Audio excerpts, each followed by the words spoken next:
So today should be a little bit of fun.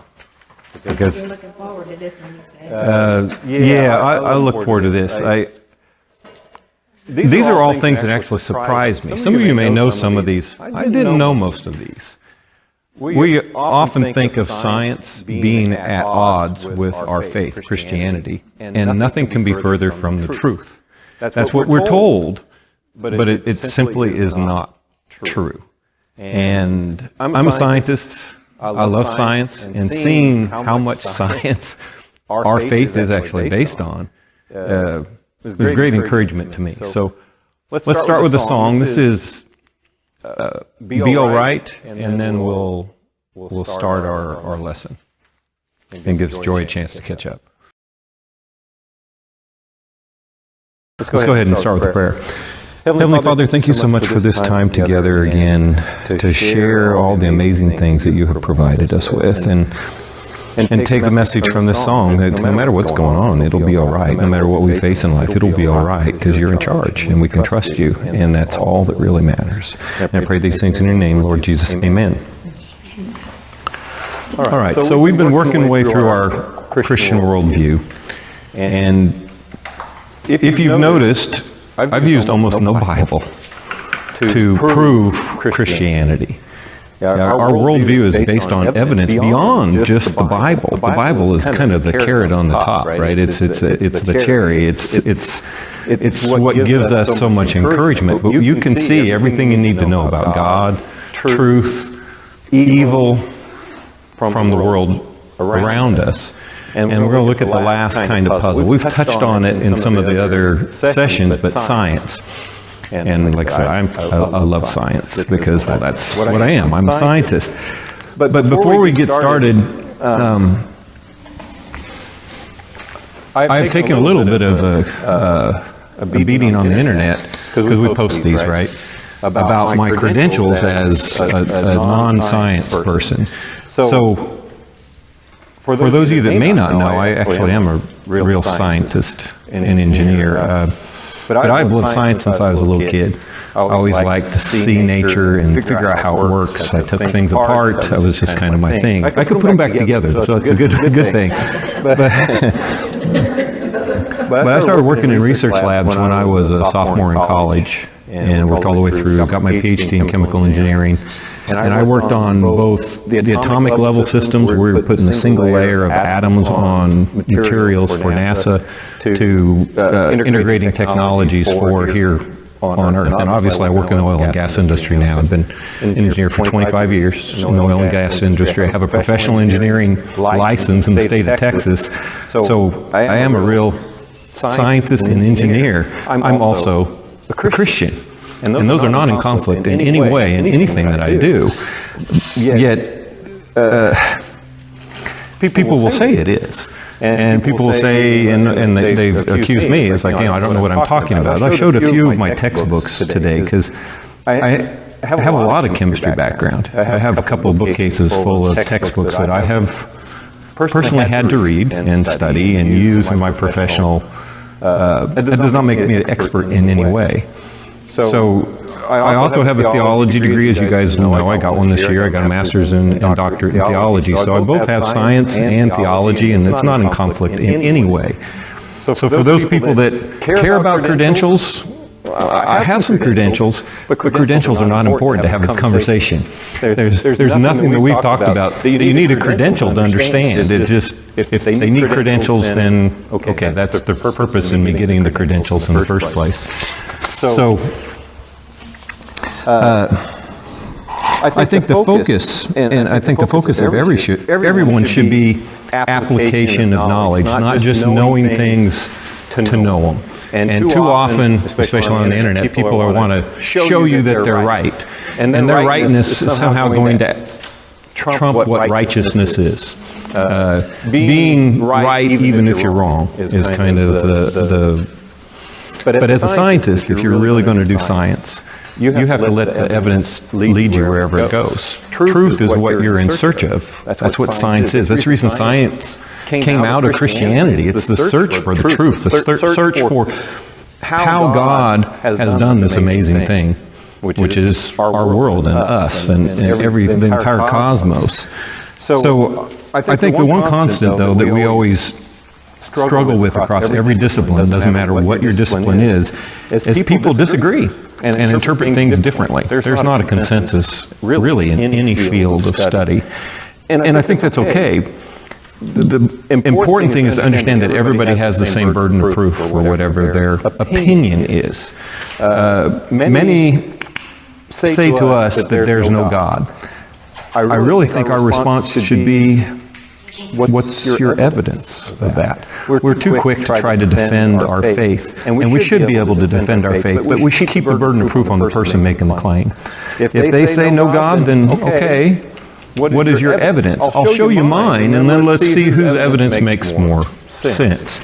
They'll say the Bible is not reliable, and we've talked about that, but I think our first response, instead of trying to defend the Bible so hard, should be, why? Why do you think that? What is your evidence for that? I'll show you mine, but you show me yours. You're the one who made the claim.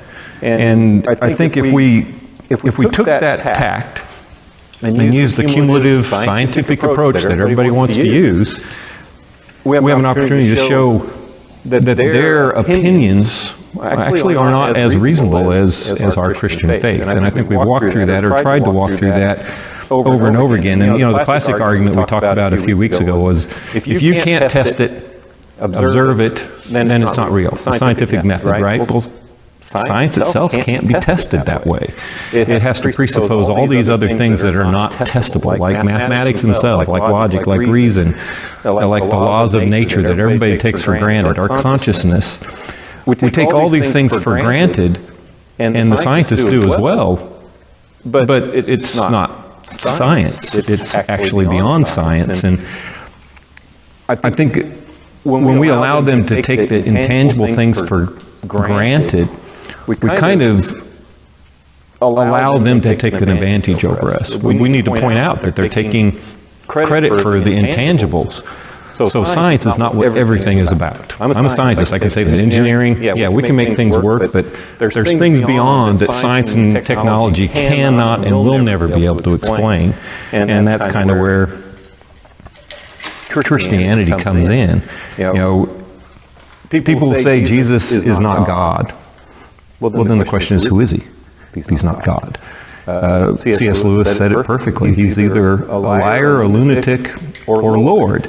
There's no middle ground. You have to choose. And when people challenge, you need to, it's like, okay, so who was he? And why do you say that? And then most people may have something to come back. But then we have our opportunity to guide them and show them what evidence we have. I don't think we want to be first in to always want to defend ourselves. Keep the burden of proof equal, and then the conversations tend to come from that. So today we're going to talk about science, and specifically I want to talk about the hidden science in the Bible. Did you guys know there was hidden science in the Bible? I never had put it this way. J. Warner Wallace put it this way, and I was shocked at what I found. And we're also going to look at some archaeology, which again is another science that supports the Bible. Two things to remember as we go through. Why are there no archaeological finds that disprove the Bible? Well, that's something the skeptics have to answer for. Skeptics will often say there's no evidence the Bible is true. Well, in case after case, evidence is eventually found. And the Christian, we should really say, Christian knows that the lack of evidence is not evidence at all, but rather the evidence yet to be found.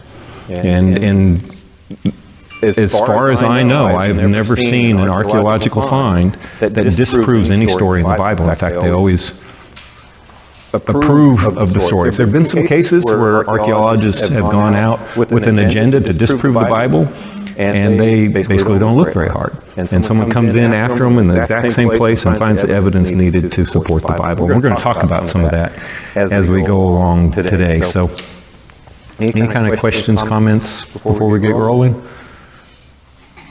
So I wanted to show you a slide of just a few of the sciences that I identified in the Bible. And you could add a lot more. This is far from being complete. The point is, the Bible describes aspects of these sciences, or almost the foundations of these sciences, thousands of years before the modern science was even thought of by the people that practice it today. And there are going to be doubters who are going to say, you know, this isn't true, right? But we can point out phrases in our Bible that were not only an exception to the rule. No other ancient manuscript describes it this way, or actually will describe it the opposite way. Flat Earth is going to be one of those. Every other ancient manuscript describes the Earth as flat, except for this, our Bible. Which one was right? So we're going to just touch on a few of these. And some of these are going to be kind of fun. So I'm going to start with, my kids made me add a couple of things yesterday, so we'll see how this goes. The first is paleontology. I'm sure you guys recognize that dinosaurs are in the Bible, right?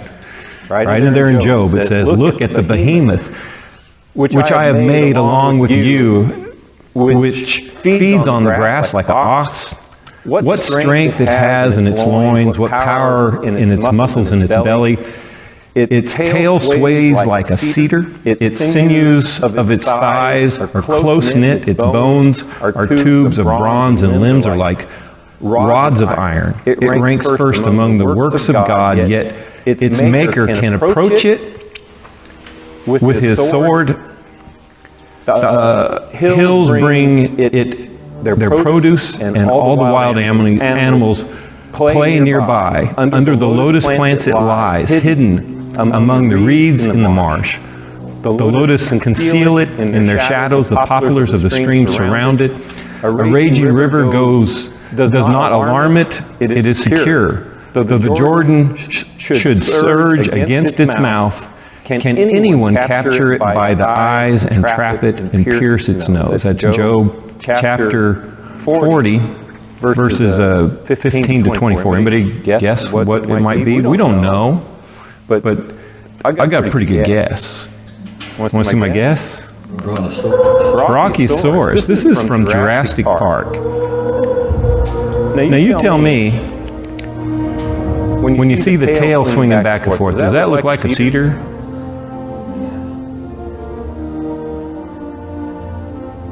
Well, look at that. I mean, well, yeah, some people say rhinoceros. Interesting thing about Brachiosaurus, and there are a lot of these, what they call sauropod dinosaurs. They're huge for starters. Their tails are long, their necks are long. But the interesting thing is their bones. And I'm going to show you a picture in a second. I want to show you another quick clip. So just kind of look at the muscles as this movie depicts it, which are based on actually the way the bones are designed. See the strength of its loins. That's the stomach muscles of the animal when it rears up here.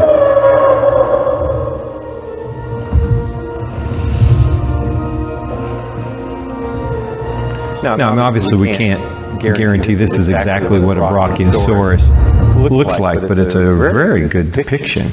Another part, which I thought was interesting in the movie's depiction of this, was this huge land animal, and it says it hides under lotus flowers. That's kind of a weird thing.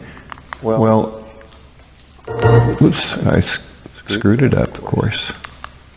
And see, from all accounts from the scientists' world, we believe these were animals that spent a lot of their life in the water. So obviously they could hide in the streams, in the shadow of the lotus. They could be concealed. The depiction in the Bible is very, very close. But when you start looking at the science of these creatures from what we have, they've done CT scans of the bones. You see a man here standing next to one of the legs that they've found. The density of the bones of the Brachiosaurus it's like 90% more dense than human bones. That shows you how big and heavy they were. They can see the marks from where the muscles attach in different parts of the body and the underbelly of these creatures and in their thighs. Incredibly dense muscles. We can see that from the bones. Again, is this the behemoth? Well, it could be. My children wanted me to add the next one. The Leviathan. I don't know if the Leviathan is often thought to be a dragon. Some people say a hippo. But let me just read it. So this is out of Job 41. And it says, "Can you pull in Leviathan with a fish hook, or tie down its tongue with a rope? Can you put a cord through its nose, or pierce its jaw with a hook?" Now I'll skip a few verses, and it says, "Can you fill its hide with harpoons, or its head with fishing spears? If you lay a hand on it, you will remember the struggle and will never do it again." Any hope of subduing it is false. The mere sight of it is overpowering. No one is fierce enough to rouse it. Now I'll skip a few more verses, and it goes, "Everything under heaven belongs to me. I will not fail to speak to the Leviathan's limbs, its strength and its graceful form. Who can strip off its outer coat? Who can penetrate its double-coated armor? Who dares open the doors of its mouth, ringed about with fearsome teeth? Its back has rows of shields tightly sealed together." So what could this be? They talk about a dragon, an armadillo. Let me show you one possibility of what the Leviathan should look like, or could look like. The mosasaur.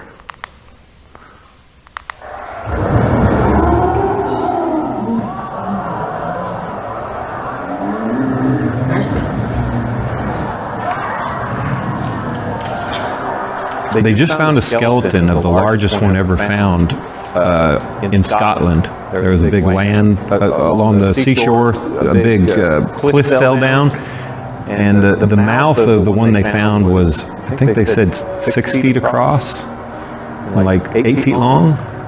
That's the mouth. So, well, I'm not sure that this depiction of the mosasaurus is accurate. You can see where Leviathan, whatever it might have been, it could be something like this. And more importantly, God created things that would have matched this description. Now, there's two things of the Leviathan that people always argue about, and it says that light comes from its eyes and smoke from its nostrils. But if you've ever been around sea mammals, the mosasaur was thought to have been nocturnal. So if you shine a light into an animal that has an eye this big, what comes back at you? A beam of light out of the eye. And when a air-breathing sea creature breathes, what do you see? You see what looks to be smoke, right, out of its nostrils. So you can get the description out of Job, out of Some of those things that live very, very deep in the water, they glow. Yeah. They have light on them. So- They can't explain why it has it. You know, I have no idea if this is really the Leviathan, but I can say for sure something like this can match that description. To say that, oh, it's a mythical creature, the Bible's only made of myths, probably not. It could be, but more likely God is describing a specific creature, a behemoth, probably a giant dinosaur, and the Leviathan, probably an ancient water creature of immense size. Oh, yeah. Well, they came as eggs. You didn't have to say a full-grown one. That's for later in the story.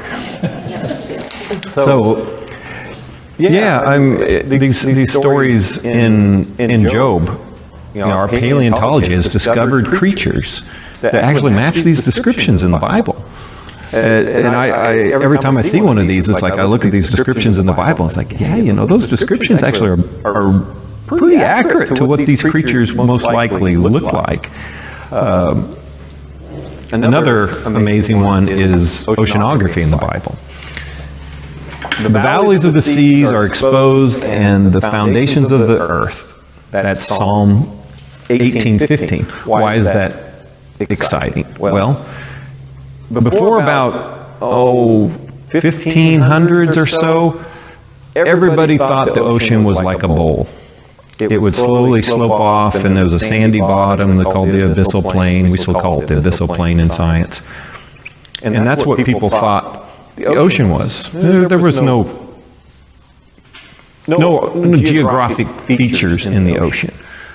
But what year was it?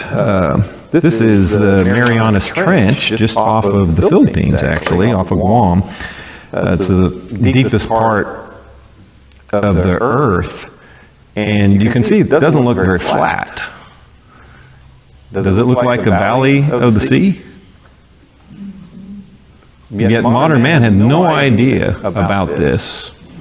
And I guarantee David, who wrote the psalm, had no idea about this. But obviously God did. What could have possibly given him such an idea other than God? And like I said, we didn't discover that there was any topography in the oceans until the 1500s, when they started being able to dive more than a couple hundred feet. So 2,500 years before we discovered it, God already knew it and recorded it in our Bibles. Another one, which is interesting, this kind of goes back to the Genesis flood story, Genesis 7:11. And it says, on that day all the springs of the great deep burst forth, and the floodgates of heaven were open. That is a spring of fresh water in the ocean. Until 1977, everybody thought this was just hocus in the Bible, until they discovered the first freshwater spring off the coast of Ecuador, 1977. We didn't know this. Everybody thought, this was just figurative language. It turns out God was right again, and it took us until 40 some years ago to discover it for ourselves. So it's accurately depicted in the Bible, totally against science until just 40 years ago. This is another hot spring near the Marianas Trench, and it's like, have you journeyed to the springs of the sea, or walked in the recesses of the deep? That's again out of Job 30, verse 16. So multiple places in the Bible are talking about springs of water in the ocean. Yet again, we didn't know this until the late 70s. The recesses of the deep. Again, this is Job. Job is thought to be the oldest book in the Bible. We don't know when the copies were written, but I believe the oral tradition predates Moses. And maybe these are even stories that predate Noah and were passed down by Noah. That's the common scholarship. So 6,000 years ago, people knew this, and science, our modern science, just caught up to it a few years ago. Another oceanography one's in Jonah. And I missed this in the Jonah story. And it says, you hurled me into the depths, he's talking to God, into the very heart of the seas, and the currents swirled around me, and all your waves and breakers swept over me. I said, I've been banished from your sight, yet I will look again toward your holy temple. The engulfing waters threatened me. At the deep, and the deep surrounded me. Seaweed was wrapped around my head. To the roots of the mountains I sank down. The earth beneath barred me in forever, but you, Lord, my God, brought me my life up from the pit. So what's he talking about? Roots of mountains in the middle of the ocean. Again, we're talking about ocean topography. And it wasn't until, let's see if I can find the actual date so I don't speak out. But we know things like this today. This is the Pacific Ocean topography. It's anything but flat. The roots of the mountains are in the ocean. Another one that comes out of Job is, have you journeyed to the springs of the seas and walked among the recesses of the deep. We talked about that scripture just a second ago, but this is the Atlantic Ocean. There's a mountain range right down the middle of the Atlantic Ocean. Did you guys know that? The tallest mountains in the world are right there. It's not Everest. They're actually under the ocean in the Atlantic Ocean. Very cool, huh? Again, Bible way ahead of its time. Even in 2 Samuel, chapter 22, verse 16 says this: the valleys of the sea were exposed and the foundations of the earth laid bare at the rebuke of the Lord, at the blast of breath from his nostrils. I mean, how in the world would Samuel have known that? Of course, it's not Samuel writing this particular book, but you're talking about sea valleys in a time where everybody thought it was just a big bowl. Now that's science in the Bible that's hidden in the Bible that unless you know to look for it, you just kind of read over it and it's like, oh yeah, but no, this is remarkable scientific content long before it was ever discovered by modern man. Now the Bible is not a science book. Now don't get me wrong as we go through this. It's not intended to be a science book. But when the Bible talks about science, it's always correct. We haven't found anything that it doesn't support. Now, what does that say? Modern science has not found anything that the Bible talks about. I mean, there's some poetic things maybe that you might be able to argue about, but we all know they're poems, so come on. Another is this one, and I have to admit, this is the most remarkable thing I ever learned.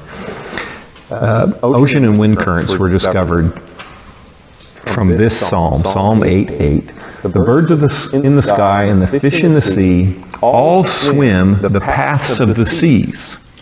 And I just went over that. But remember, David thought in the Bible, we talk about the ocean above and the ocean below. The sky was one sea, and then the other sea was down here. They didn't differentiate in the way they described. So they're talking about the paths of the seas. They're talking about one up where the birds fly and one down where the fish swim.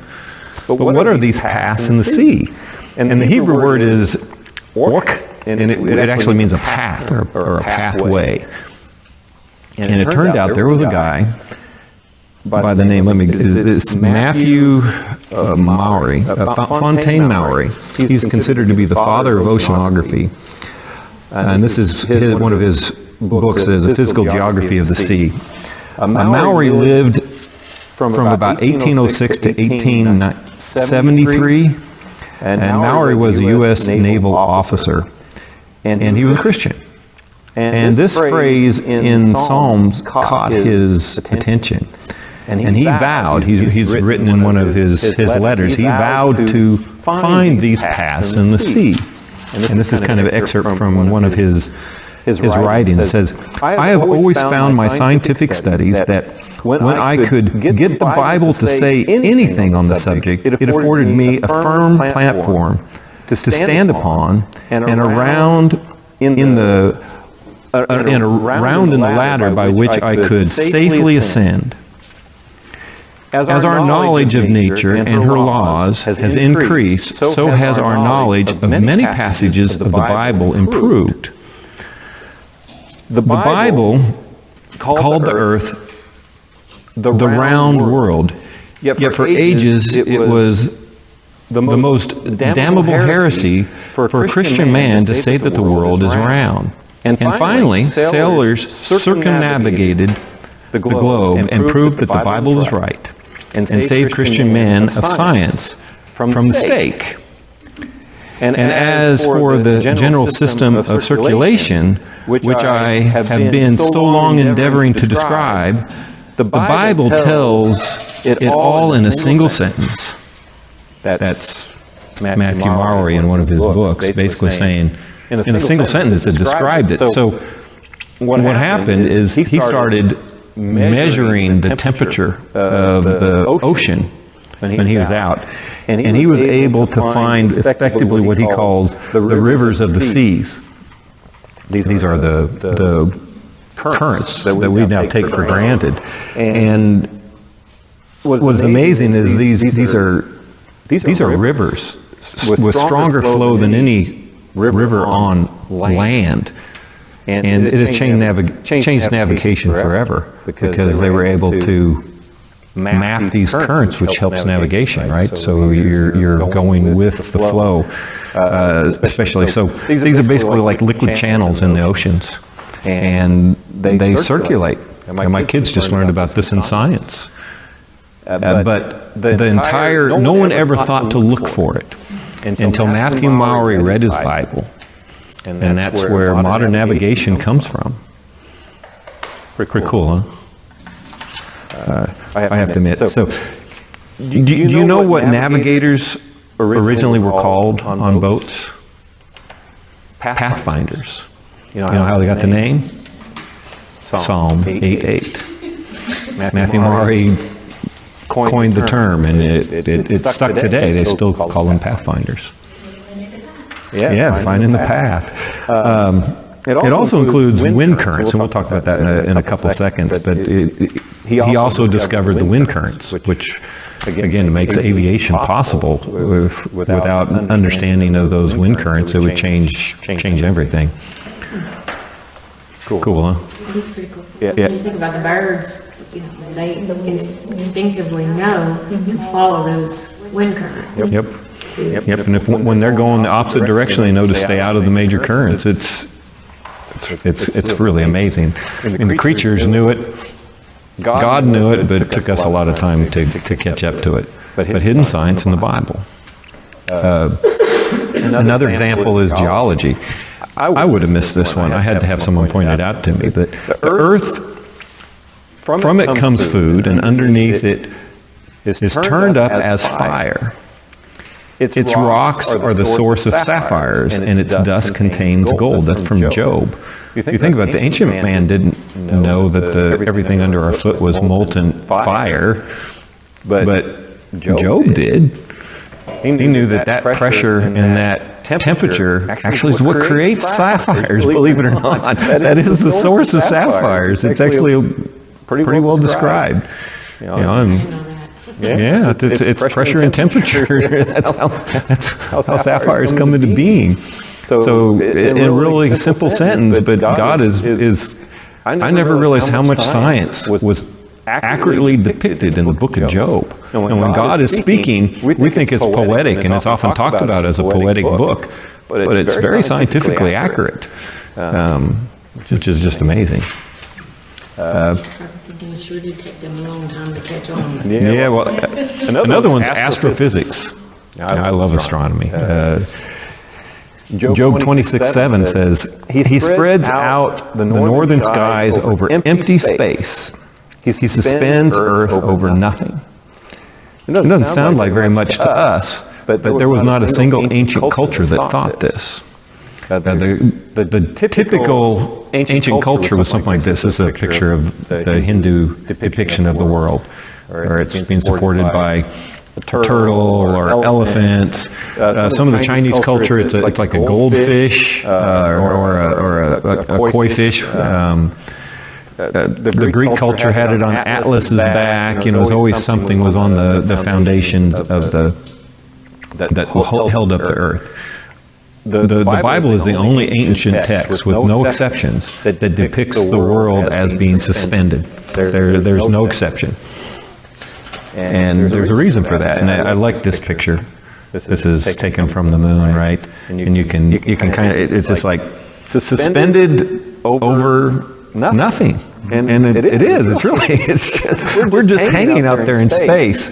But that we understand in modern science why that is. But the book of Job may be written 4,000 or 6,000 years ago is got that science that frankly until it wasn't until the age of the modern age of telescopes and rockets that we actually understood this. Another one is out of Isaiah. It says, He sits enthroned above the circle of the earth, and its people are like grasshoppers. He stretches out the heavens like a canopy and spreads them out like the tent to live in. The ancient people didn't know the earth was round. In fact, there was no cultures that thought the earth was round except for the ancient Jewish people, which is pretty amazing. Did ancient people think they could just get to a certain point and fall off? Yeah. If you read any of the ancient texts, including like holy books like the Quran, they talk about the falling off the edge of the earth. The Epic of Gilgamesh, you fall off the earth. I mean, the Iliad and the Odyssey all talk about the end of the earth and you falling off. I mean, anything we have, the old Chinese Proverbs talk about there being an end of the earth. It doesn't matter what culture you come from. It's really just the Judeo-Christian that has the concept of a round earth. So it's very cool stuff. And modern men started figuring this out in the 1500s. So it hasn't been that long. And we didn't really understand it probably until the 1800s maybe. It was still considered a heresy within the church at some. And this idea of he stretches out the heavens like a canopy is an interesting phrase, and I never really thought about this, but this is kind of we believe in expanding universe, but this is the only ancient text that has this concept of the sky as being stretched out. There's nothing like that. Every other ancient text talks about an eternal universe. Yet it's not that we believe, it's what they found out, that the universe is stretching. Yeah. I mean, modern science is just, we've just kind of got to that point because they used to think eternal universe or this, and now everybody's kind of got to the point where the telescopes are too powerful and we can't really argue against what we observe, which is an expanding universe. So the Bible is unlike any other book that's ever been written today or in any ancient times, and you can see how God is actually revealing Himself through truths that people could witness, and that people through all history are going to witness. At each stage in our history, we've discovered things that actually show us the Bible is actually telling us the truth. Here's one that I thought was kind of cool. Job 38:31. Can you direct the movements of the stars and bind the cluster of Pleiades or loosen the cords of Orion? This is God talking to Job, right? I've read this a whole bunch of times, and I'm like, okay, yeah, but this is really cool. So the Pleiades is also called the Seven Sisters constellation. It's actually more than 250 stars. There are about 100. The cluster itself is about 444 light years away from us. From one side to the other, it's almost 13 light years, so it's a gigantic space. Okay. All of these stars are moving in the same direction at exactly the same speed. So when God says, can you bind the cluster of the Pleiades, He literally has done it. The Pleiades will be bound together for as long as the universe exists, moving exactly at the same speed, exactly the same direction. There's nothing else in the universe like it. That's pretty cool. But the second one is Orion's my favorite constellation. You can always find the three in the center, right? The belt of Orion. In the New King James it says, or loose the belt of Orion. Some translations say the cords of Orion. They mean the belt of Orion. It's like, okay, so what's God mean when He's telling Job you can loosen the belt of Orion? So I'm going to play you a little video clip of Warner Wallace, just because I like his video depiction of this, and just watch this. When I saw this, I was like, that is so cool. It's almost as though God is doing the same thing with this constellation. Now, you can loosen the bands of Orion. Oh, where's Orion? Here's the Orion constellation. The bands. What are the bands? What are you talking about there? Well, the band of Orion is this belt, and it's made up of 3 stars: Mintaka, Alnilam, and Alnitak. Almost like God is saying, hey, Job, you think you're this good? You can loosen these bands? I can loosen them. And sure enough, this is a very different situation than Pleiades. Garrett Service is a famous astronomer, wrote a book called Curiosities in the Sky. He wrote, today this band consists of an almost perfectly straight line of second magnitude stars that are equally spaced and very beautiful. In the course of time, however, the two right-hand stars, Nantucket and Almond, will approach each other and form a naked eye double. So in essence, these two stars on the right are eventually going to move together and they will form a naked eye double. The other star will drift away eastward so that the band will no longer exist. Unlike Pleiades, from Joe's perspective, God can loosen this band. But how would... So, it's so cool. I mean, it's so easy to read over that. The Pleiades, God can keep it together. 250 stars moving exactly the same speed in exactly the same direction. Nothing else like it that we have ever seen in the universe. Orion, I can loosen the belts. And science has now shown that these suns are actually moving apart in a way that actually looks like you're unbuckling the belt. Okay, that is very, very, very cool. But it doesn't stop. In this same passage, the very next, I think it's the next verse, is this.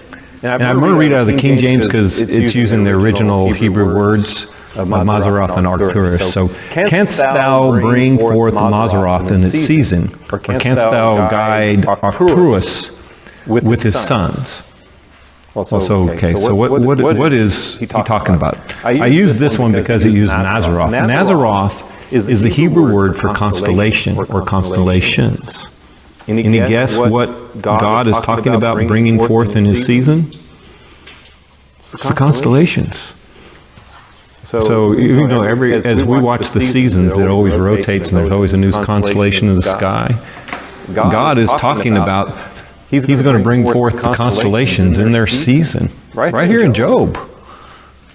People actually argue about what Mazzaroth means, but I don't understand why, because the Hebrew definition of the word is constellations.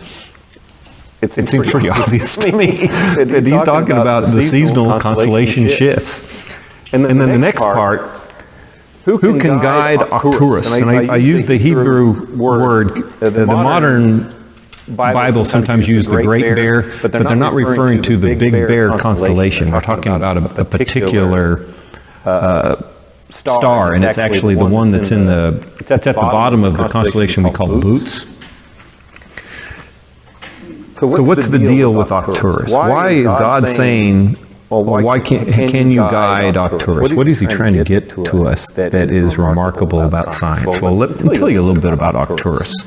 Arcturus is gigantic. That's our sun is over there. You can see Jupiter's like 1 pixel on the sign. Arcturus is huge, incredibly dense. It's like I think it's the 5th brightest star in our night sky. But it's like a bull in a china shop. It is moving incredibly fast. And there is no... Scientists cannot figure out how it moves because it doesn't appear to affect things as it moves by them. It defies all our gravitational laws, all our laws of physics.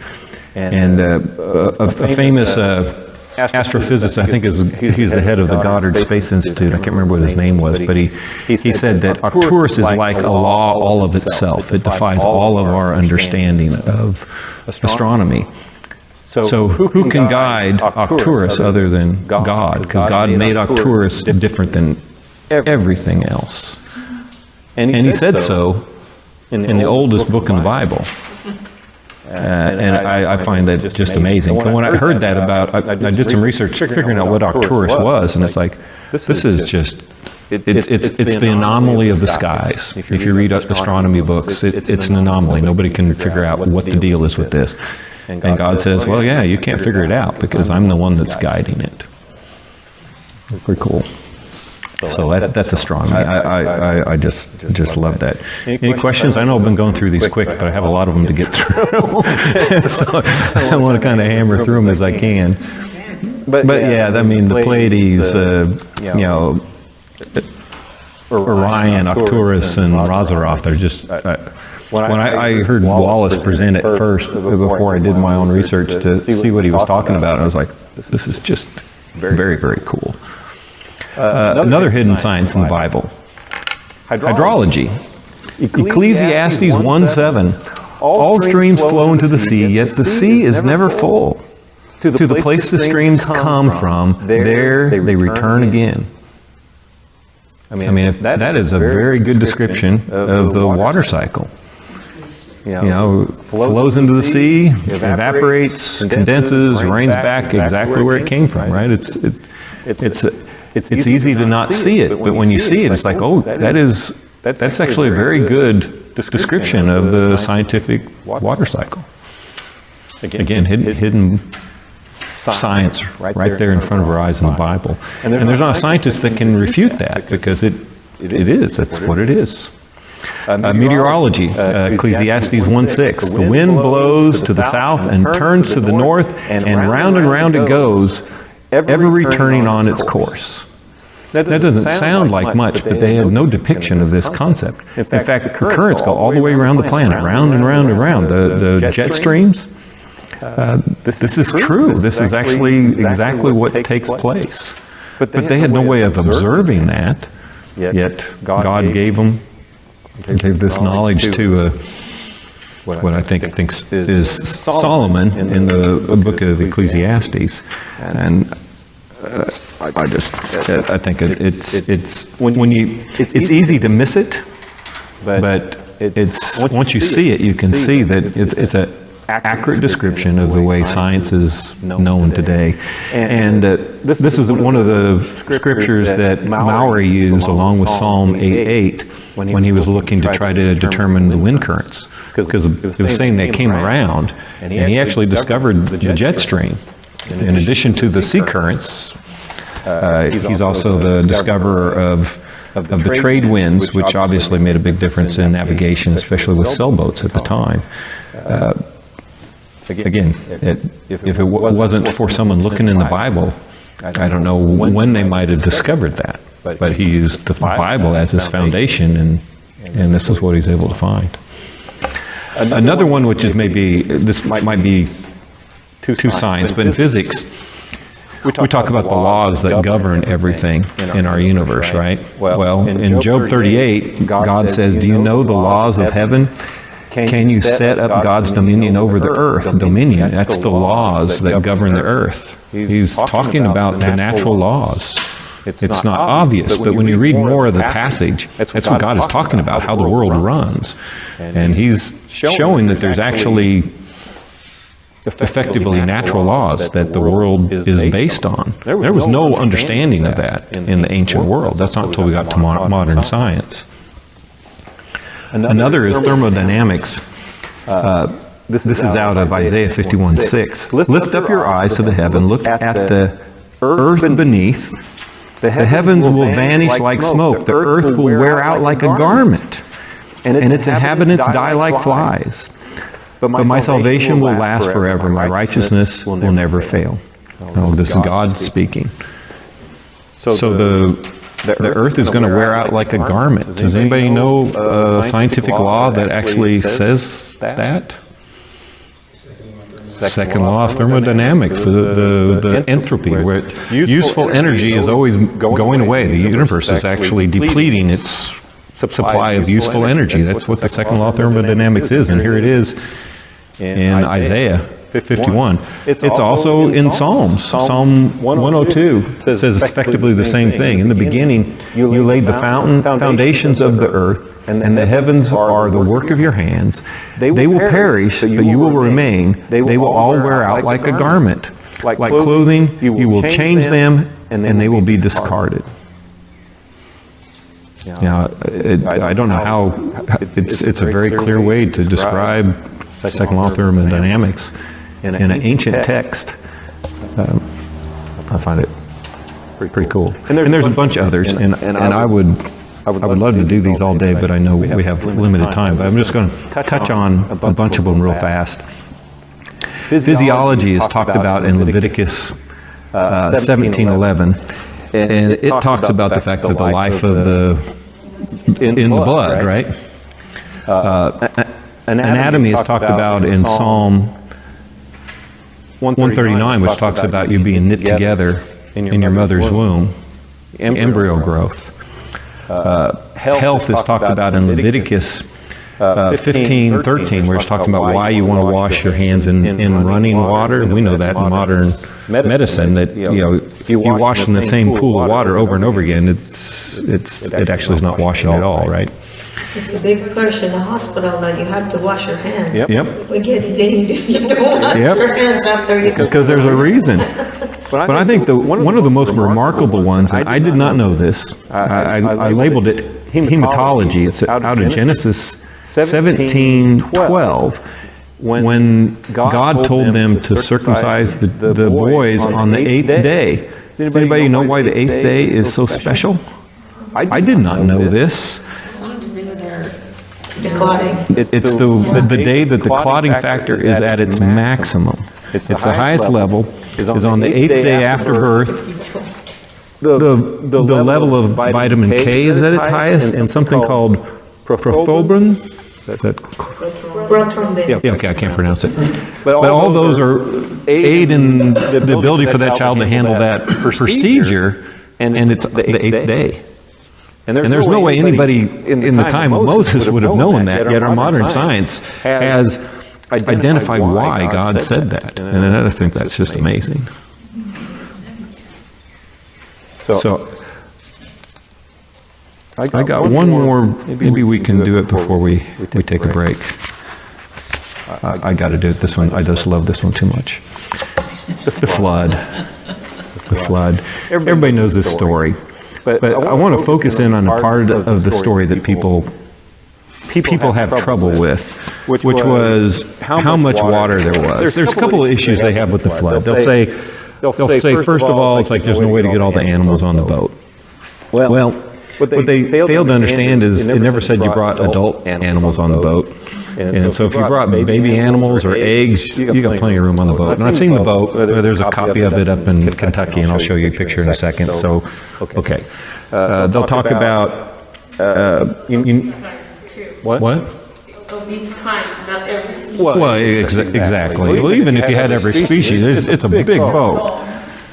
But one of the other big knocks is like all these cultures have a flood story.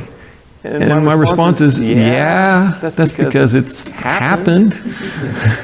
That's the reason almost every ancient culture has some rendition of the flood story. They're descendants of the survivors. Well, there's only one family, right? If you believe the story. Now, some will say some of these stories are older than the Hebrew story. So was the flood. But the point is, yeah, the Hebrews didn't write theirs down to like 1500 BC. So the fact that there wasn't the first to be written down is not really proof of anything, other than, well, the flood happened and God gave Moses a detailed depiction of what happened. But if you pull all these stories together, you'll find the Bible story buried inside. The boats are different, and I mean this and that, but the point is God destroyed the human race by flood as a punishment, and that is consistent through every one of these stories. And the fact that it is, that's like 270 ancient cultures have flood stories around the world. That's a crazy number. I didn't even know there were 270 ancient cultures around the world. And this is just a few of them. This is a picture of the Ark encounter in Kentucky. If you have not been there, when you see the size of the boat, you're like, it's a big boat. I mean, it's a really big boat. I think for me, it was a good visual to stand next to this and recognize that dimensionally it is really accurate. To call this a boat is maybe going too far. I know Ken Ham made it look like a boat. It's a refuge. It's really, when it's described in the Bible, it's an ark. It's a refuge from the storm. There's no navigation. There's no steering. It's only God. It floated. That's about all we know. So I don't know if it looked like that, but the size is a fairly, it's accurate to what the Bible describes as far as size. And like I said, I mean, if you didn't have to have every single animal, and you just had kinds, which is groups of species, I only had to have canine. I didn't have to have every dog species there ever was. You didn't have to have adult animals. And God is capable of causing the animals to hibernate while they're on the boat. So they always say, where do you put all the food? And it's like, well, God could probably make it work so you didn't need it. And it's like, well, you're talking about a miracle. And I'm like, yeah. Yeah. What's your point? Of course I'm talking about a miracle. I mean, the mere fact that the animals lined up and showed up. Yeah. So it leaves us with one problem with the flood story, though. And that's the water. And this is a real problem in the flood story. Let me make sure I get this correct. So the skeptics will say, simply there's not enough water on earth to cover the tallest mountain. So the question that I ask, being a science, is, well, how much water do you need? So I calculated it. Oh, You're the first one that calculated it? well, I've seen the way other people calculate it. I don't know what they're obviously not scientists people, because their math doesn't make any sense to me at all. So anyway, I put Everest on the side of the Earth over here. Everest is about 8.9 kilometers tall, 29,000 feet, right? So I have to be able to cover Mount Everest with 30 to 40 feet of water. That's what the Bible says. It's I think 10 cubits, somewhere between 30 and 40 feet. So you can calculate the volume of a sphere. It's volume 4/3 pi r cubed. I know that's math, I'm sorry. Using the U.S. Geological Survey's radius of the Earth at sea level, you can calculate the volume of the Earth. And then I can add the extra distance of Everest to figure out how much water it would take. And it's a lot. You would need roughly 4.5 trillion cubic kilometers of water to cover Mount Everest, above what's in the seas right now. It's a lot of water. You guys know how much water is in the ocean?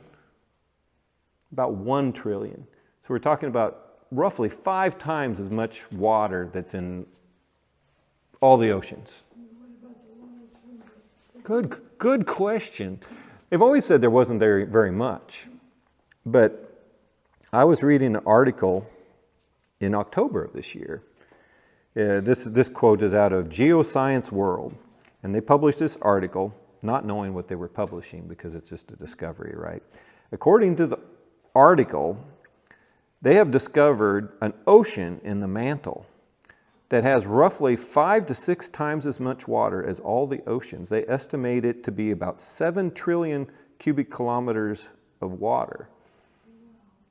So if you could pump all that to the surface, do you know how far Everest would be underwater? About 15,000 feet. Didn't the Bible say that the springs opened up from the earth too? It did. It did. So not only is there enough water on Earth to cover Everest, you could cover it with 15,000 feet of water. But it also rained. And it also rained. The whole point is there's plenty of water on Earth. Okay, how we did it, I can't say, but we can no longer say there. This is a criticism that's been out there for a long time about there's just simply not enough water. But in fact, there's actually plenty of water. And this is just in one discovery. So I read this in another tech journal just last week as some big discovery of all this water under Earth. And I keep saying, it's like, where are the Christians screaming? It's like, no, duh, we already knew this. It's in the Bible. But yeah, I found it very interesting. There are a lot of people that have done this calculation. They say, oh, there's not enough water. But it's like, they always come up with the same number, right around 4 to 5 trillion cubic kilometers. But again, now there's scientific discoveries. And that's not taking into account normal groundwater. That is just this one discovery in the mantle. So there's probably a lot more water, frankly. And actually, from a scientist's perspective, my dad could probably tell you as a geologist, there's a layer of rock in the crust that's like a sponge, and there's a tremendous amount of water trapped in the crust. What's that layer called? Do you remember? And it's considered to be like 30% water. I mean, it's pretty amazing. Okay, why don't we take a quick break, and then we'll come back and we'll talk about archaeology that has been discovered that, again, supports the Bible.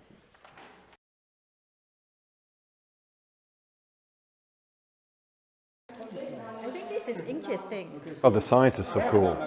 It is so cool. I was listening to J. Warner Wallace, and he's talking about it, but he's not a scientific guy, so he doesn't talk like a scientist. So I went and started doing research, and there's so much. It's like, oh my gosh, there's so much stuff. I think when you put the verses and the picture together side by side, and then it makes sense.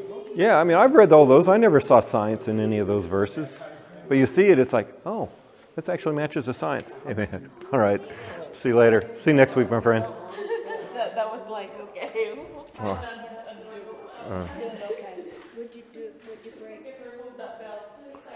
Yeah, the Pleiades and Orion, I still, that one just, I just look at that and it's like, that is just, it's just amazing. Well, Nocturus is the other one. I mean, it's like, what is the odds of a mythical book catching the three oddities of the sky, which no one in the ancient world even had a good idea what they looked like?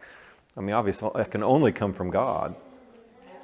They don't know anything about it. That's just God said, write it. Yeah. This is what you write. Well, I don't know anything whoever about wrote Job had no clue that this was No. real science. Okay, but it's, well, that's a point of science discovery. That's like, yeah, it's 8th day because that's when I didn't know body that. factors I was starts. looking at You're that. not gonna bleed.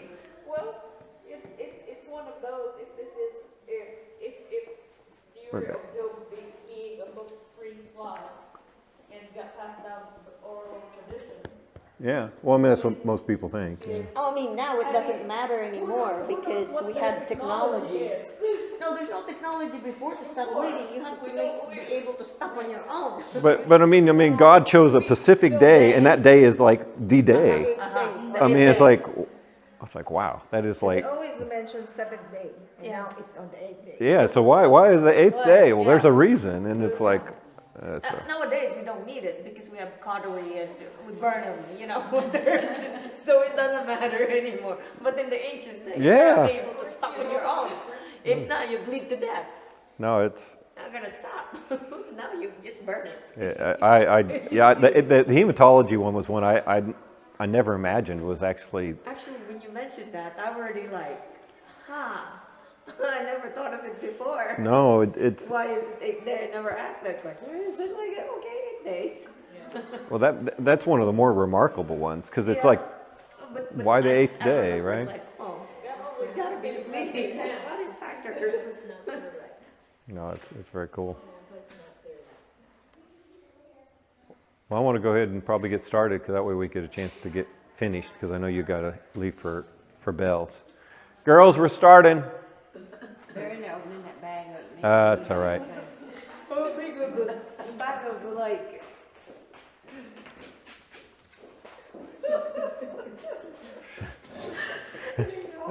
Thank you, Sonny. So I hope you guys enjoyed the hidden science as much as I did. Seeing, and I couldn't find anybody out there that could claim anything that was in the Bible that wasn't scientifically supported. The only one that people often point to is there's a place where it talks about the four corners of the earth. But the concept is he's talking about the map of the earth, and that's exactly how we describe maps today. So it's actually still consistent with our vernacular. So, but that was the only criticism I could find. So now I want to look at archaeology, and I love archaeology. I have seen things from the past and how these guys go out through the effort of discovering. I've known some archaeology professors when I was in school. I always liked to hang out with them. And We used to have a family that went to Sandy Point. Their daughter is an archaeologist, and she's home having a baby right now. But she would talk about a lot of the digs that she went on. it's painstaking work, but it's amazing what they can find. And so we're going to just, I want to show you some, and I had to pick and choose because there's so much. You know, up until the 1800s, as one of the biggest criticisms against Christianity is there's no archaeological evidence for what we were claiming. That the Bible was myths and legends and all these stories were completely not true because there was no evidence. But since that time, we've found a lot.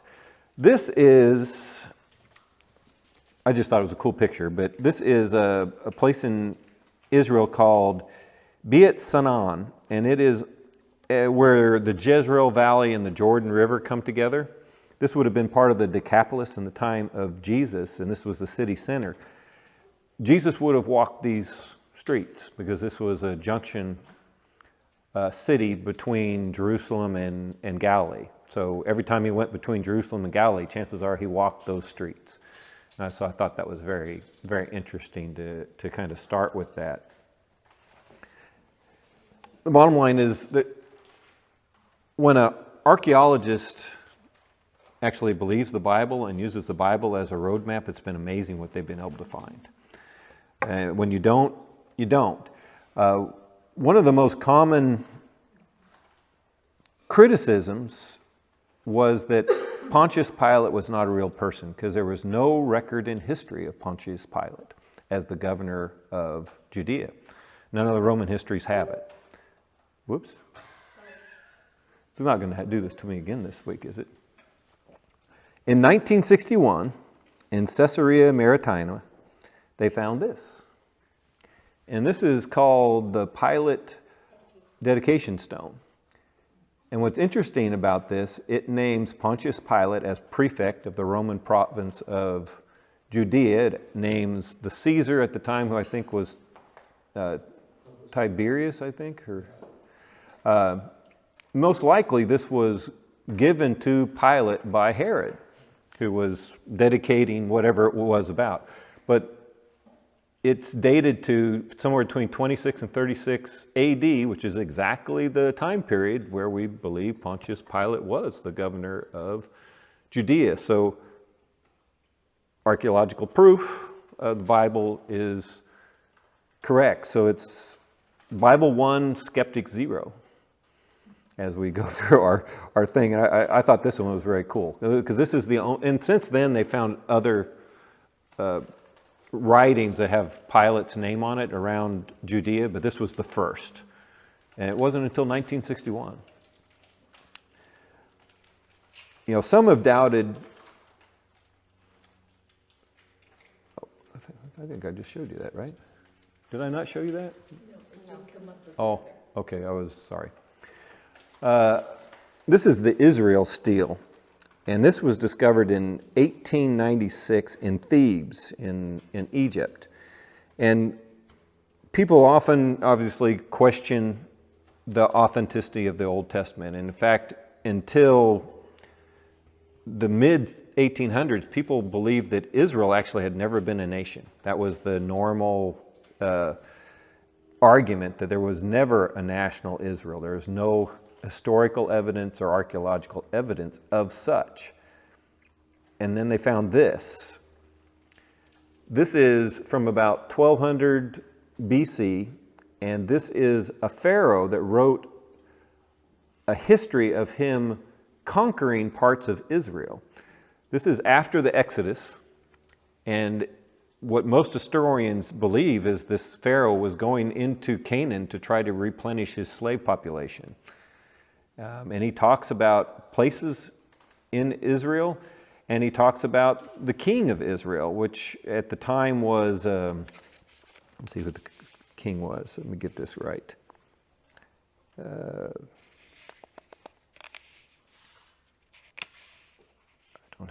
don't have the actual king. I should have had that. But this is in Merita, and it's called the Israeli stele, which actually talks about a pharaoh going in and raiding Israel, but he calls the land Israel is the importance of this stele. So saying that there was never a national Israel when in fact the pharaoh in 1200 BC is referring to the land that he raided as Israel. Another is what they call Hezekiah's seal. This was found in sometimes they refer to it as an administration building in the city of David, right up near the Temple Mount. And they found all these little clay pieces, but this one was remarkable because it had the name King Hezekiah on it. And is this Baruch? can't remember if Brooke was on this one or not. But it dates to, it says the Hezekiah son of and successor to Ahaz. And we know from the book of Kings that is the right order, both the kings. It's the 13th king of Judah. Dates back to about 700 BC.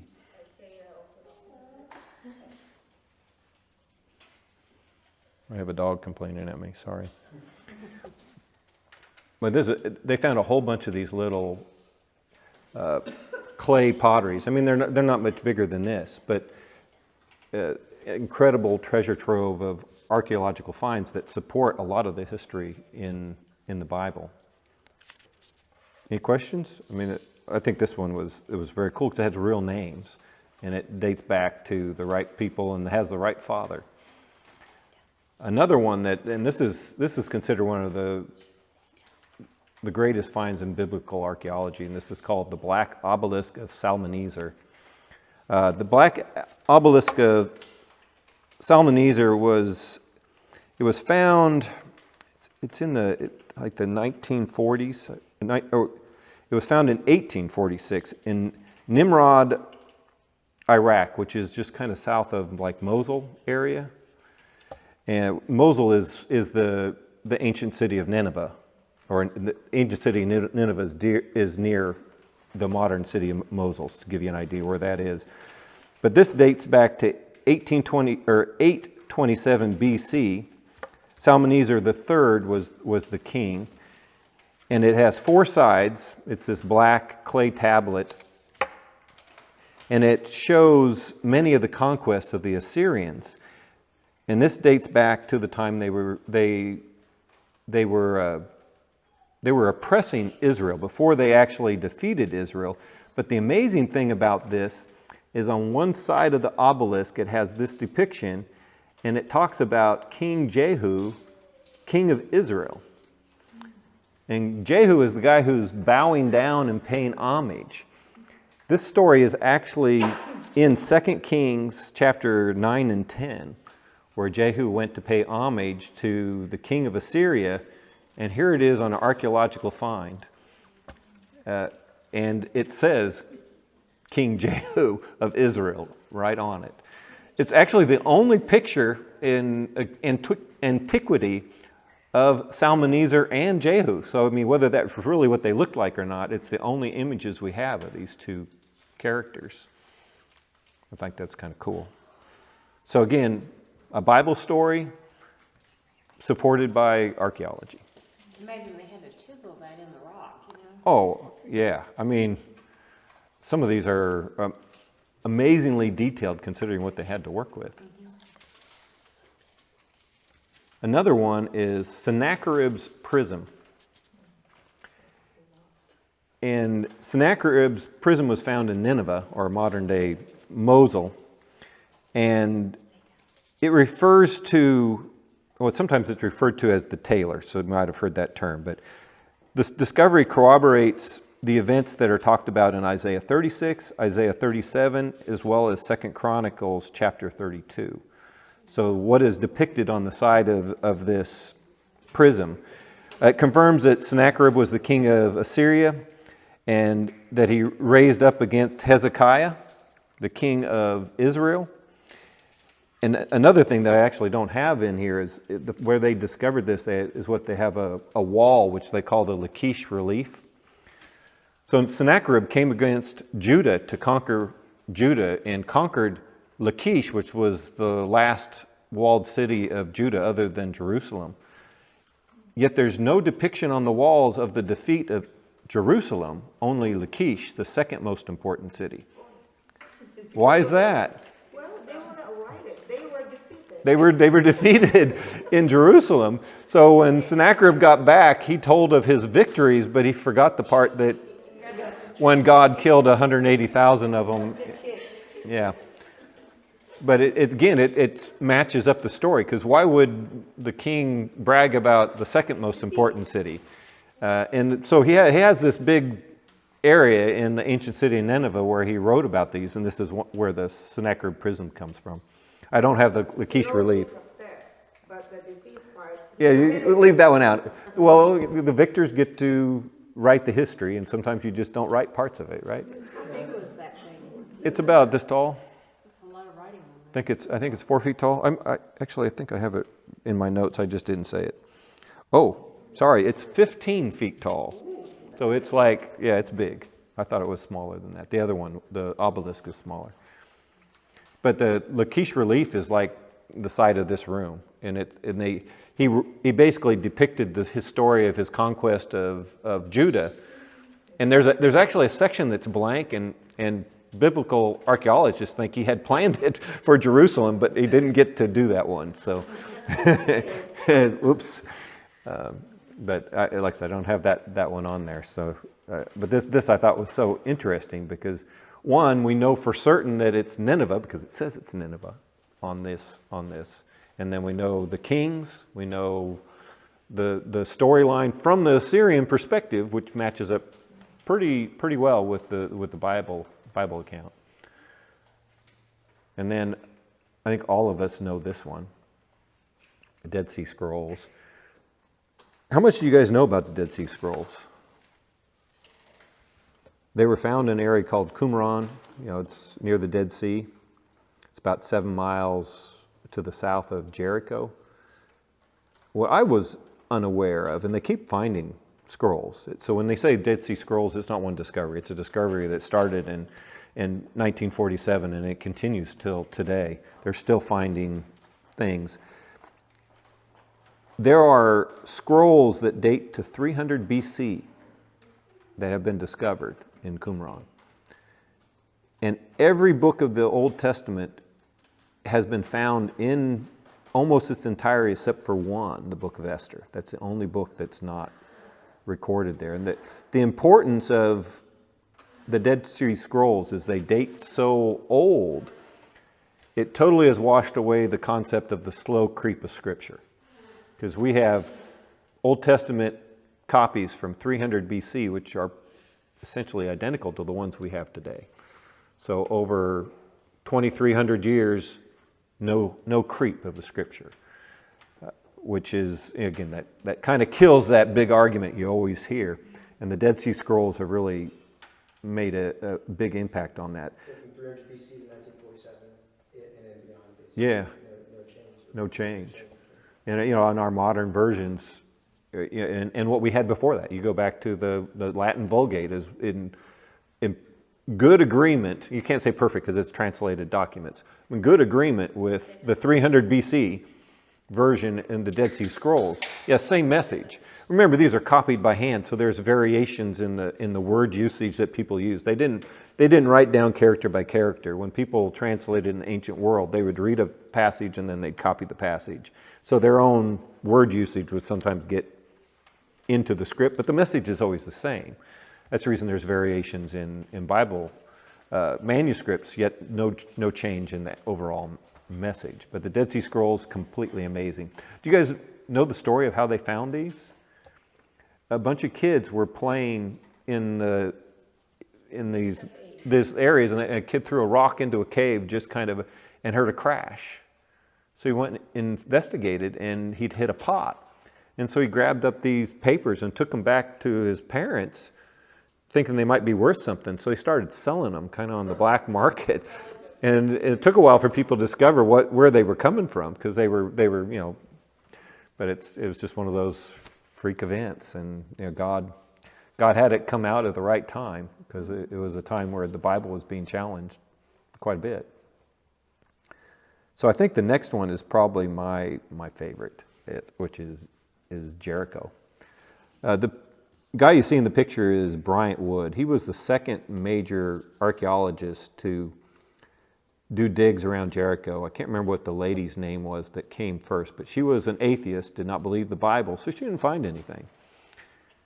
And Bryant Wood came back, he's in the 90s is when he did his excavations, and he found just some amazing things. So one, they found a lot of jars. You can see one of the potteries there. They were full of grain, and the grain had been burnt.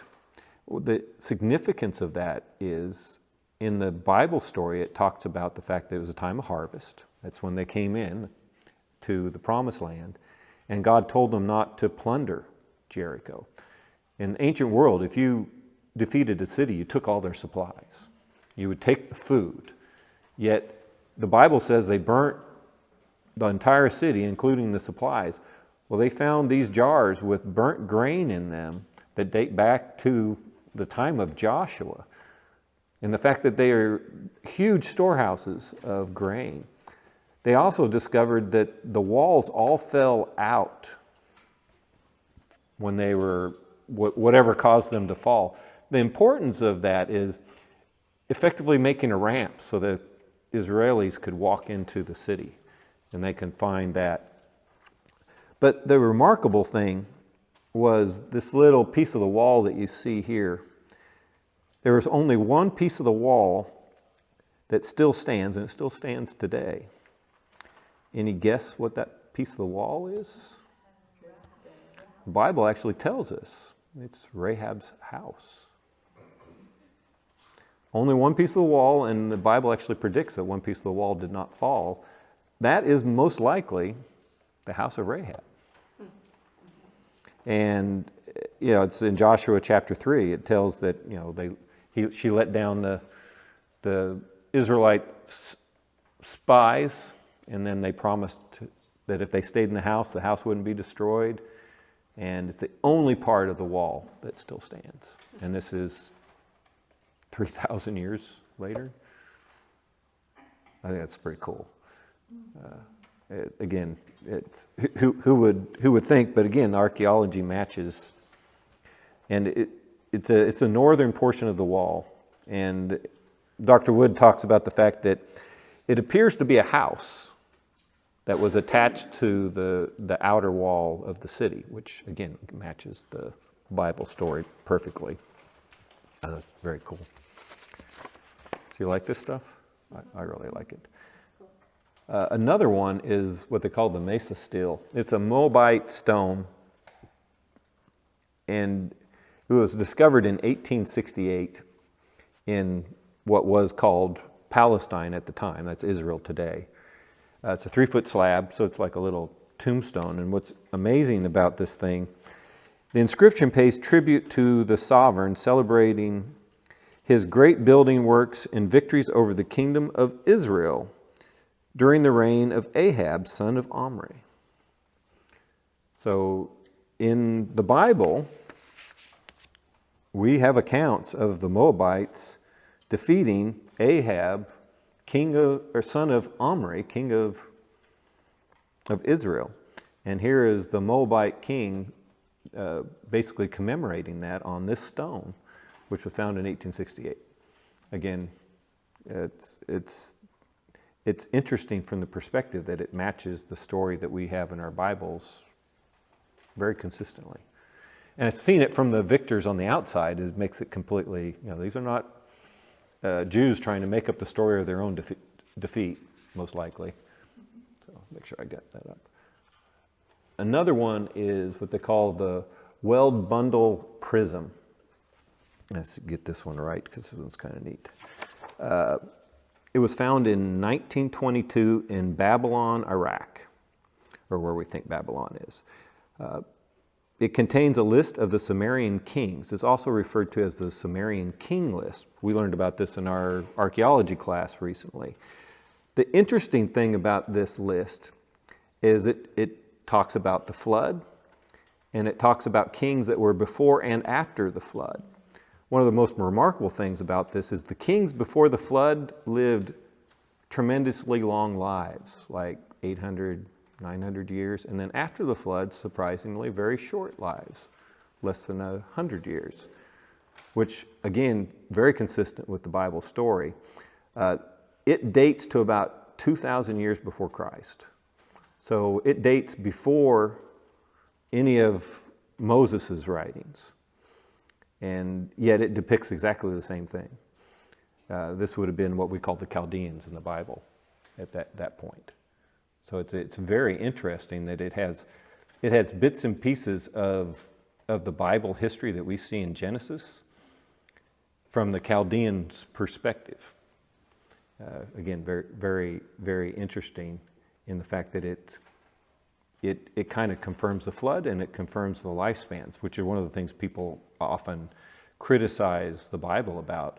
Yet this is a non-Judeo-Christian source with the exact same overall story. There's a lot of mysticism in the Sumerian king list because, well, it's the Sumerian, and they probably didn't have. These are probably not all Sumerian kings. They're probably anticipating relatives before the flood. Obviously, it has some weird things to it, but the thing to take away from it is it's depicting a story very consistent to what the Bible is, that actually supports the aged lifespans before and after the flood, as well as the general storyline that we see in the Bible. Another one is the seal of Megiddo. It's a royal seal. You can see it's a lion of Judah. This is thought to be King Jeroboam's seal. That's what it actually says, from 747 BC. I can't remember where this was exactly found. Let me see if I can find it. It's found in Jerusalem. So, yes, so it's the servant of Jeroboam on the bottom. It dates somewhere between 787 to 747 BC. But again, this is another support. This was found in the remnants of the city of David, in that same administration building that we talked about in our archaeology class. They found on the Temple Mount, there's a really steep wall, and on the base of that wall is where they believe the city of David existed, that's talked about in the Bible. The Temple Mount, more like the area where The King's Palace. But the King's Palace is just beyond that there, right? Across the temple. There's a big pile of stones. I can't think of it's like a Milo, I think is what they call it. There's when the stones are stacked in a certain way, it's the foundation stones. And when they excavated there, they found all these little clay tablets that were like record keep. It's what you'd make your wax seals on for communication and such. And Authentication. Yeah, authentication of communication, which are very cool things. So again, proof that Jeroboam was a real person. This one's interesting. This is Shishak is again. This is a pharaoh of Egypt. This wall is in Karnak in Thebes today. You can go and see this. And it refers to his conquest of certain cities in Judah. The interesting thing is this pharaoh is actually talked about in the Bible in 1 Kings chapter 14 and 2 Chronicles chapter 12 because he was attacking Judah. And yet here's his account of the exact same events that are in the Bible. Is this a period of Josiah? Huh? Is this a period of Josiah or just after Josiah? After Josiah. Just after Josiah, I think. Because Josiah died with the battle with the Egyptians. Yeah. 10th. Yeah, no, it'd be pretty close. I think it's right after Josiah, right? Exiled in Egypt before they got. Yeah, I think it's right after that period. But I thought that was a very interesting to see the parallels, the Egyptian depiction of the story, and then you can look it up in 1 Kings chapter 14 and 2 Chronicles chapter 12 and find effectively the exact same story that's on the wall in Thebes right now. Very cool.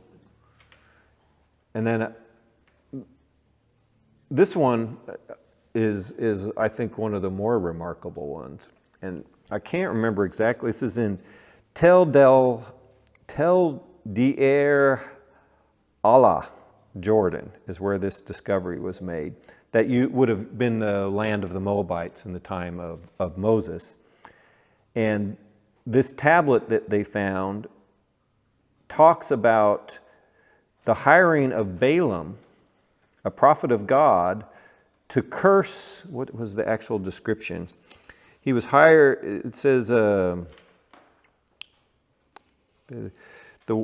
warnings given by Balaam, the son of Beor, the seer of the gods, and the inscription dates to the 8th century BC, and it talks about sending messengers to Balaam, son of Beor, so that he will curse this horde, the horde being Israel, right?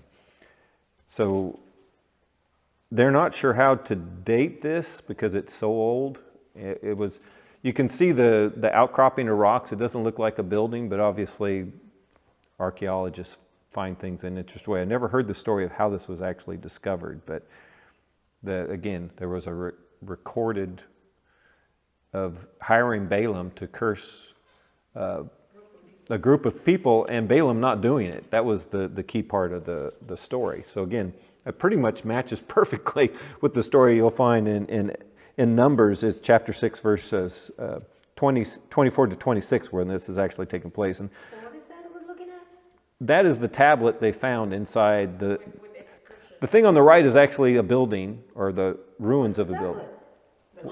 All that is a clay tablet with writing on it. Okay. Oh, pieces. I thought it's like And a the- mountain or something. No, and the part that I've circled in yellow is where it refers to Balaam. So it's okay. It's a tablet, right? Okay. And there's other. That's not the only pieces, but this I had to choose a picture to represent. But I mean, the Balaam story in the Bible is probably one of my favorite ones. I always say that. It's like, you know, God can even use a smart ass, a talking donkey. It gives me hope, right? And so, but like I said, like finding Balaam, I never imagined that they'd find archaeological proof of Balaam. Oh, that's good. That's good. The next one is almost as remarkable. I can't even pronounce this. Katif Hinnom amulets. These are these little silver amulets they found inside ossuary in Jerusalem. It was discovered in 1979, and it took them nearly 10 years before they could figure out how to open it and read it, because it's really thin silver, and they were afraid they were going to destroy it when they opened it. Yeah, and it had been there for a while. It dates to the 7th century BC, and the inscription on it is from the book of Numbers. It's actually the same part of Numbers that we just were talking about with Balaam, by the way, as interesting as it is. And it's the same chapter even. The inscription in there, not that one. That's the inscription for the blessing of the priest. Oh, this is chapter. God keep you and bless you. And This is chapter 6. Balaam is chapter 22. Sorry, that's true. But the amazing thing about this is most scholars before this was found did not believe there was a written language for the Hebrews. Well, we had no record of written Hebrew prior to about the 4th or 5th century, around the fall of Jerusalem. This showed written Hebrew, and not just written Hebrew, written scripture of Hebrew dating back to the 7th century, which was a big find. It moved the pendulum back a long ways in our study of languages and the origin of the Hebrew language. I think they think this was probably worn by priests during ceremonial activities, and they're referred to as amulets. I don't know how they got the amulet idea, maybe because they talk about, you know, the priests would wear parts of the scripture here or on their forehead, and but again, very, very interesting find. Again, supporting not only part of the Bible was found, but moving the written language back in time. Another one is this, and this was an interesting one. This is Hattushua, which was the capital of the Hittite Empire. It was found in 1834, but it wasn't fully excavated until much, much later. Until the mid to late 1900s, most historians believe the Hittites never existed because they'd never found firm archaeological evidence of this empire. And the Bible talks about them as a significant empire. But as they explored this archaeological site, they realized that this was the Hittites. And in fact, the language that was used was the same that other cultures had referred to when referring to the Hittites. So again, this proved that the Bible was true and that the Hittites were actually probably the major power in the world prior to the Assyrians. So this predates the Assyrian Empire rise.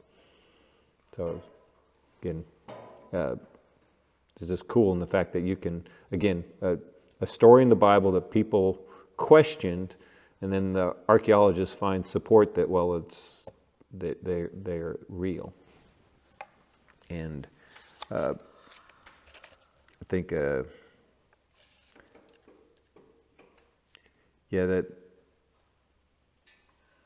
the walls around this, they appears to be some sort of a depiction of some diplomatic correspondence, and the nations that are depicted on these walls include Assyria, Babylonia, Egypt, and some other Middle Eastern country that hasn't been identified.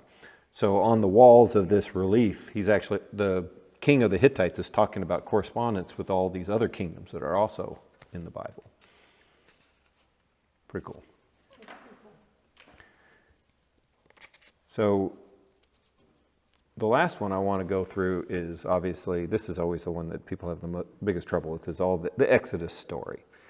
And one of the biggest problems we've had with the Exodus story is placing it in time.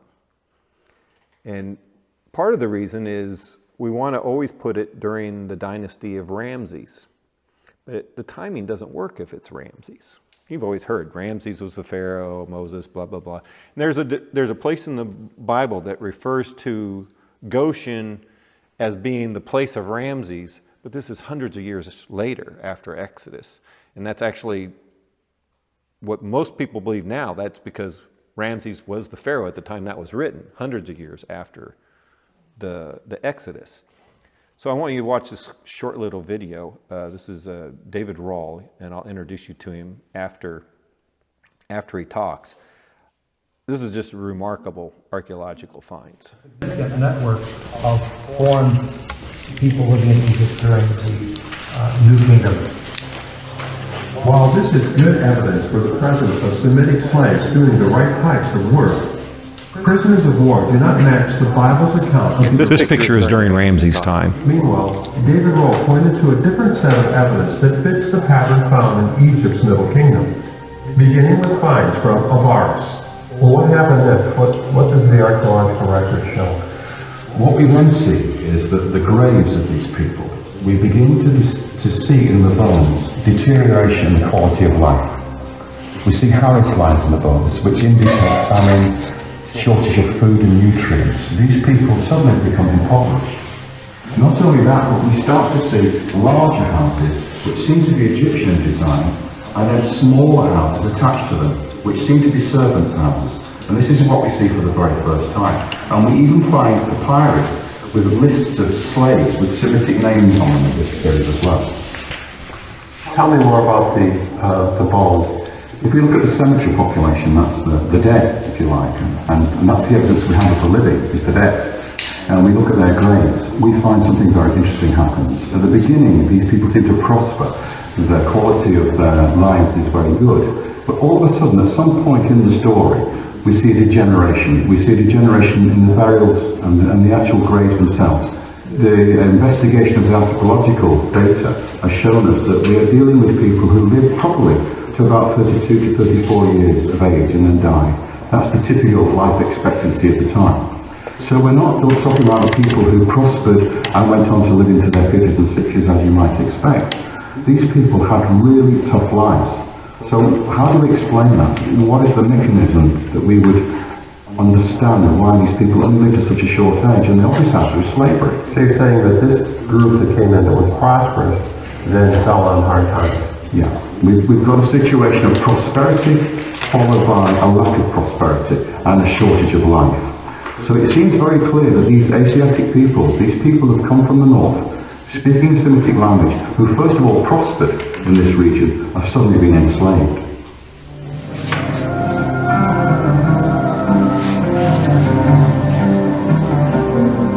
Is there any physical evidence that there was slavery of Hebrew type people in Egypt. There's one particular document which is quite amazing. It's called the Brooklyn Papyrus. And this actually is a list of domestic servants from one estate. We have maybe up to 100 people listed as slaves in Egypt. When we look at those names, 70% of them are Semitic names. And you can literally pick up Israelite names in there. Menachem, Issachar, and Asher, the names of 2 other tribes of Israel. Shiphrah, one of the Hebrew midwives in the Exodus story, a name that appears in this document. These are Hebrew Israelite slaves, and they're in a papyrus from the 13th dynasty, not from the 19th dynasty, not from the time of Ramesses II in the New Kingdom, but from the 13th dynasty, the Middle Kingdom. What does this mean to you? What does it say? This is real evidence for the time when the Israelites were in Egypt as slaves. It's when you get a text, suddenly you've got history. Archaeology, you have to interpret. When you have a text, this is something very different. David, can you put a specific date on the Brooklyn Papyrus? The Brooklyn Papyrus is dated to 1 reign. The name of the king appears on it. And the king is called Sobekotep III. Now, he's the first king of a mini dynasty in the 13th dynasty, where you have maybe 4 or 5 very powerful rulers coming to the fore, a family of strong pharaohs.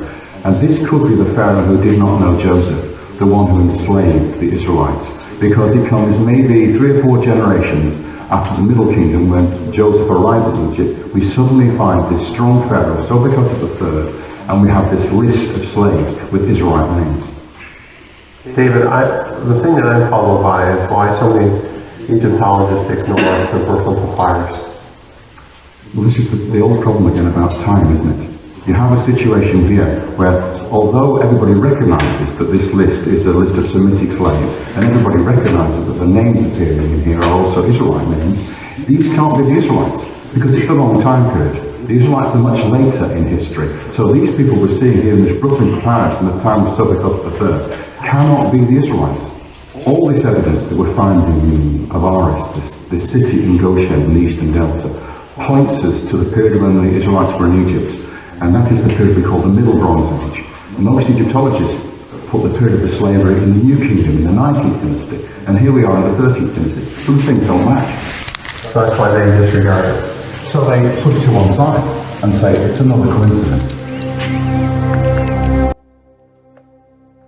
And that's from 2015. Most theological scholars have caught up to David Roll. If you talk to the people that teach this at Biola or most of the seminaries, they agree with him now. We've moved past the resistance to the time, and now scholarship is agreeing with what we've seen. And if you're interested in more of this, he's written a bunch of books. They read more like novels than they do, but he's a real archaeologist, right, David Roll. Another interesting book, if you're interested in this, is this one by Petrovich.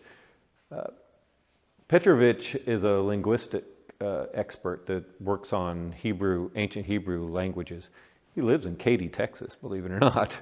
And he has studied the ancient writings that they found in the Middle Kingdom. And the interesting thing about the language they discovered, it appears to be the oldest alphabetic language ever discovered in the world. Phonetic, alphabetic language.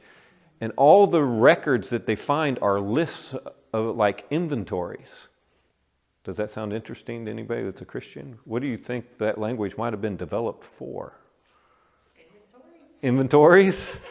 7 years on, 7 years off. Petrovich believes that the language was actually developed by Joseph with the intent of recording the 7 years of plenty. Because the Egyptian language wasn't that type of a language, right? It's a pictographic language. You can't really make lists. And he believes that original list that dates back to, whatever it is, BC, I don't know my timing, it looks like Hebrew. It's a little different because obviously over time languages change. It's often referred to as a Syriac, but Syriac is actually a form of Hebrew. So very interesting if you're interested. But I think the archaeology it's moving forward and it's actually making more clarity. We're not getting things, because the problem that they always had with Ramses being the pharaoh of the Exodus is the timing doesn't seem to make sense. It looked like there was about a 300 or 400 year difference. If you look at the time of Ramses, you won't find any matching the scripture. It just there were so many questions. But if you move it back, all of a sudden everything kind of lays out exactly as the Bible depicts it. So I think it's really exciting. And I wanted to show that picture again just so you guys could see the differences. This is the period of Ramses, and this is where the archaeology is seeing the slavery, and then this would be your Exodus period if you put it on the timeline. And by moving it back those few hundred years, it makes the Bible timeline. There's none of those, well, I don't know what to do with this, because the Bible depicts this length of time, but I don't have the time to make it happen. So what's the old argument against, in favor of? There is I can't remember what the scripture actually is that refers to the land of Goshen as the land of Ramses, but it's later. This is during the New Kingdom, and The biggest argument is because Genesis 4:47-11 is denoted the land of Ramses. yeah, but it's yeah. Well, when it was written, Moses wrote when Moses wrote his depiction, it very well could have been Ramses the first, could have been the king. A lot of the explanation of it's more on this is a later notation of the writers that's keeping the record, because they usually they pass traditions orally. They don't really write all these details. So when we're going to Goshen, they're like Yeah. The explanation is later down when they put it in record writing. So it's way down during the kings already. Oh, that land where Ramses' kingdom is, that's where we used to. Yeah, it's like for our context, basically, if something happened in 1300 here in Texas, Yeah. and we're writing about it in 2022, and we say that this happened in Houston, the land of Yeah. America, or something like that. Yeah. Something like that. Or the Republic of Texas. Go ahead. Also, David Petrovich, Miles Jones, who actually lives in Kerrville, who's a linguist, quotes him a lot. And Miles Jones stuff you can get online. I'll bring his internet stuff, Okay. YouTube channels where you can see his stuff. Yeah, It's awesome. I mean, there's a lot of good stuff going on. But I just wanted to expose you to it so you can see and be encouraged that there's so much evidence. I know Dorinda needs to go pretty quick, so let me close with a prayer and then we'll play our music. Heavenly Father, thank you so much for giving us so much evidence to encourage us and give us confidence in what we believe in, because our faith is based on evidence. It's not a blind faith. And we are so appreciative that we can have this so that we can respond to the critics. We can show our loved ones what you've shown us so that we can prove that the Bible is true. And then once we can show them that the Bible is true, then you can speak to them through those words. And I am so thankful to you, Lord. And I pray all these things in your name, Lord Jesus. Amen.